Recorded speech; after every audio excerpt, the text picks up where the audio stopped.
Welcome back to another war video. It's been a couple of days since we actually did this war, so I'm recording it a little bit after.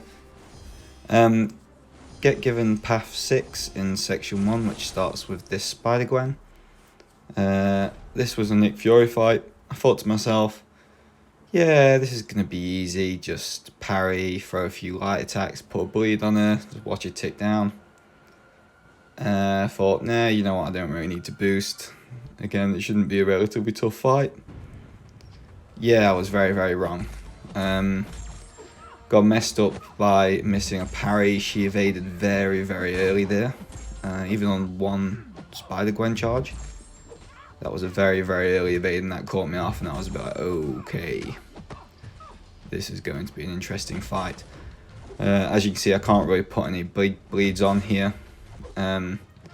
Just because of the evading, so yeah, I can't really get the full light attacks off very much. I've got to be constantly conscious about the evade. As you can see there, it's coming thick and fast. Through the special 2, she evaded it. At this point, I was looking at the time and I was like, this health isn't changing very quick. I got caught there on the dash back. It didn't go well. Obviously with strike back on this node, I can't throw a special 2 just yet. So I'm kind of just waiting for her to throw a special 2. And yeah, so here you go, I go to parry this. And again, the evades. And again. So yeah, we just get to the point here where it's full max limber, obviously, against this alliance here, because this is a TCN, which is, I think, the highest prestige in the game in terms of alliances right now. And yeah, so I'm just here trying to get through this SpiderGwen fight. Still going. It's getting a little bit close now in the second life. She throws a special 2. I decide to try and clear off some of the aggression Fury quickly by throwing off this special 3.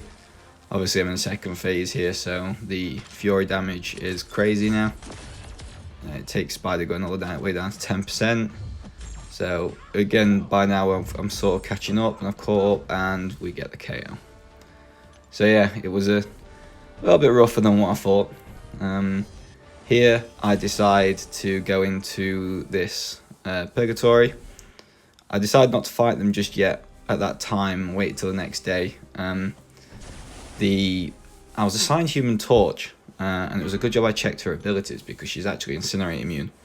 And I wanted to save Human Torch's pre-fight for another fight that I was having to do in section 2. So I just put on a small boost here and just decided with Dr. Doom on Power Focus 1 and Power Alternator. As long as I keep throwing a special here, then it's not too bad. Obviously Purgatory gets these the little mini power gain buff sort of things to herself whenever you strike them.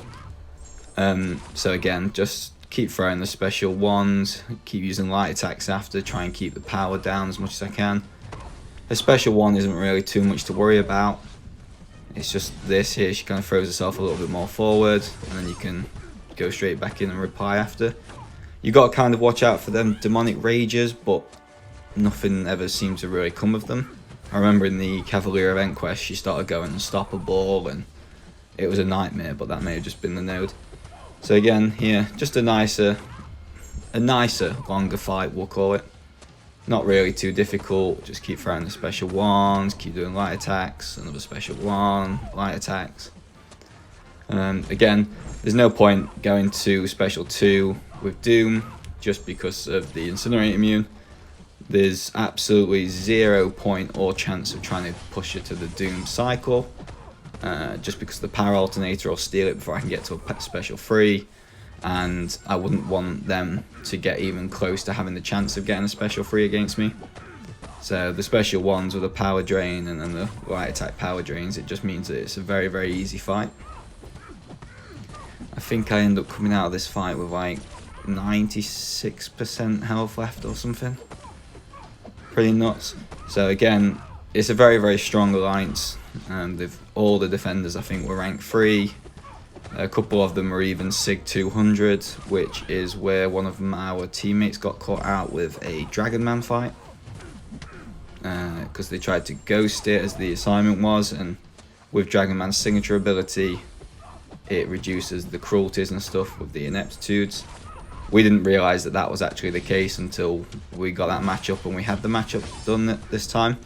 So we know for future to look out for the signature levels on people like Dragon Man now going forward.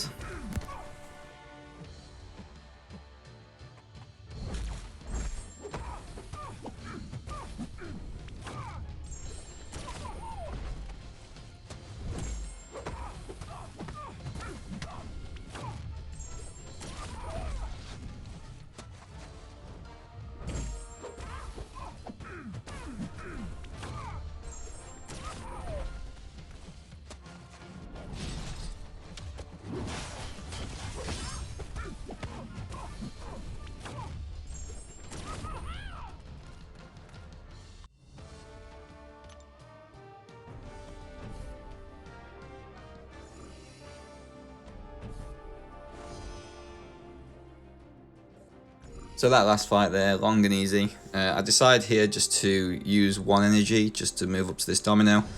It wasn't me that was doing it, but I just thought in case we're struggling for a little bit of energy later on, that one might help us, because as you can see we've only got 5 hours left and I've just moved into section 2.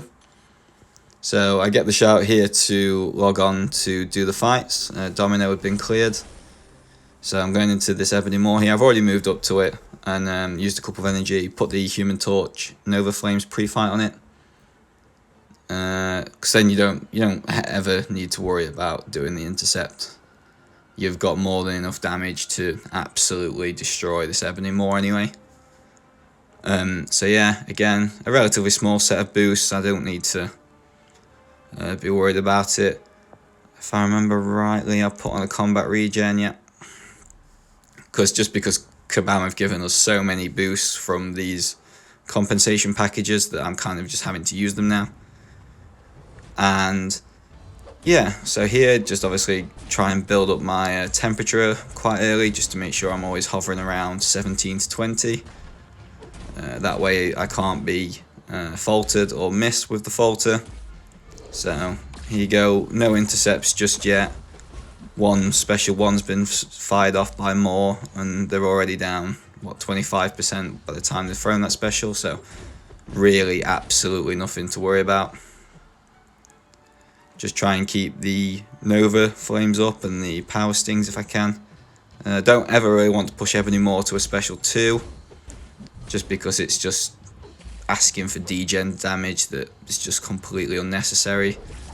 Here, I don't know if this is weird or not, because I'm under the impression that you should only get degened after you've missed. But I haven't missed. I've been faltered, but I haven't missed, and I thought that was why the degen came, but it seems to have been the case in a few fights this season, so whether it's a bug or just working as intended, I'm not quite sure. But again, against the full HP Human Torch, it's not really anything to worry about, as long as you don't take many combos or special 2s or special 3s after it, you tend to be alright. I'm going to go into this Nova here in a second. So that Dragon Man there on the left is the one that I was referring to with the weird interaction. This fight here, pretty simple to be honest. Dr. Doom, special 3 cycle. He's very, very keen to throw his special 1s though, I noticed in this fight. Even when I was stood holding block a couple of times. The special 1 was fired off at me, so I was a bit like, oh god. I've got Mystic Dispersion turned off at the moment, or else it probably would have been a little bit quicker.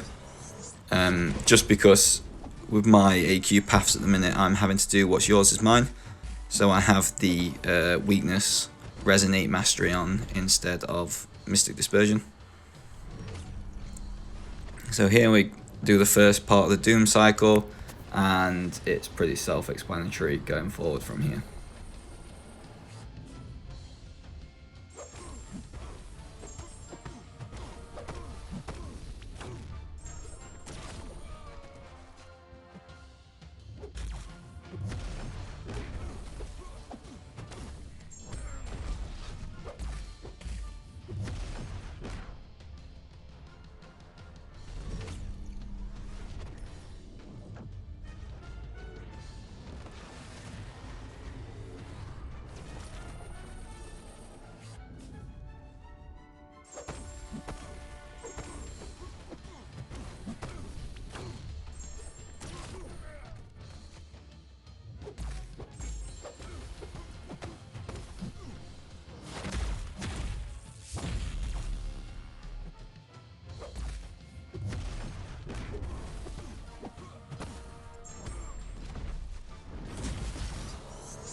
So as you can see here, we're just coming to the end of the fight. I decided to throw the special free here. I'm not sure whether this affects the fight timer or not, technically, because you're just waiting for the KO symbol to come up, but he's already on 0% for a few seconds. So I don't really know how that interaction would work in case of a tiebreaker. But I'm just using my 1 energy here to move up to the Overseer champion here on this fight, which again David will take. I'm not too impressed with this war. We won and it was nice, but it was just unfortunate.